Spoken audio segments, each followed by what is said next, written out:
부활하신 예수님을 만나고 성령의 기름 부으심을 받은 후 그 주어진 사명을 감당하면서 수많은 핍박과 위협 속에, 그리고 순교의 상황 속에서도 베드로가 다시 예수님을 부인하는 그 실패를 범하지 않았던 이유, 그것은 곧 부활하신 예수님을 만난 이후에 베드로의 삶은 그 부르심과 그 택하심을 굳게 하는 삶이었기 때문입니다. 하나님께서는 그러한 베드로를 다시는 실족하지 않게 붙잡아 주셨습니다. 영원한 하나님 나라에 들어감을 허락해 주셨습니다.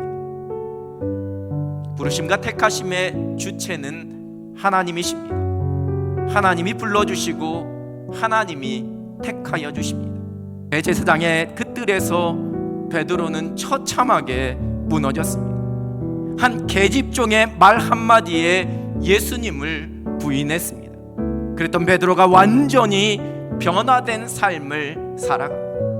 믿는 자들을 핍박하고 위협하는 사람들, 그 세력은 여전히 존재하고 있습니다. 환경은 변한 것이 하나도 없습니다. 그대로입니다.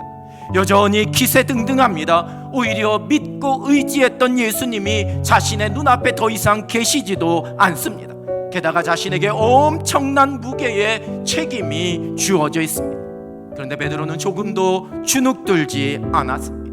십자가 복음, 부활하신 예수 그리스도께서 허락하신 그 생명, 자신에게 맡겨주신 그 사명 앞에 당당히 사도로서의 거룩한 자존심, 하나님 나라 그 복음을 맡은 자로서의 거룩한 자부심을 회복했습니다.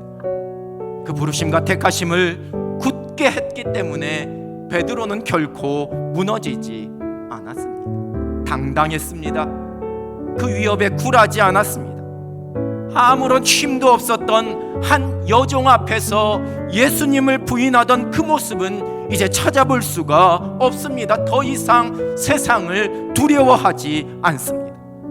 누구의 말을 들어야 할지, 어떠한 것을 판단의 기준으로 삼아야 할지 고민하지 않았습니다. 오직 하나님의 말씀을 그 삶의 기준으로 삼고 그 말씀에만 순종합니다. 눈에 보이는 세상과 사람들, 그 힘을 두려워하는 것이 아니라 살아계신 하나님만을 경외하며 살아갑니다. 예수님의 사람은 나를 부르시고 나를 택해 주신 그 하나님의 부르심과 택하심을 굳게 하며 살아가는 사람입니다. 결코 예수 그리스도 그 십자가 복음을 부인하거나 타협하지 않습니다. 거룩한 손해를 기꺼이 감당하는 거룩한 계산으로 살아갑니다. 그리스도인으로서의 거룩한 자존심과 자부심으로 살아갑니다. 세상에 비웃음이 들려와도 괜찮습니다. 때로는 나의 기대와 생각, 내 시간표대로 내 일들이 풀려지지 않는 것처럼 보인다 할지라도 흔들리거나 낙심하지 않습니다. 우리가 하나님의 우리를 향한 부르심과 택하심을 굳게 할 때에 우리가 이 세상에서의 믿음의 경주 속에서 실족하지 않도록 우리 주님께서 붙잡아 주십니다. 승리를 주십니다. 영원한 하나님 나라를 소유하게 해주십니다. 하나님께서 저와 여러분을 하나님의 자녀로 부르시고 택해 주셨습니다. 복음 안에서 먼저 된 자들로 하나님의 살아계심과 그 영광, 그 구원의 은혜를 선포하는 그 사명자로 우리를 부르시고 택하여 주셨습니다.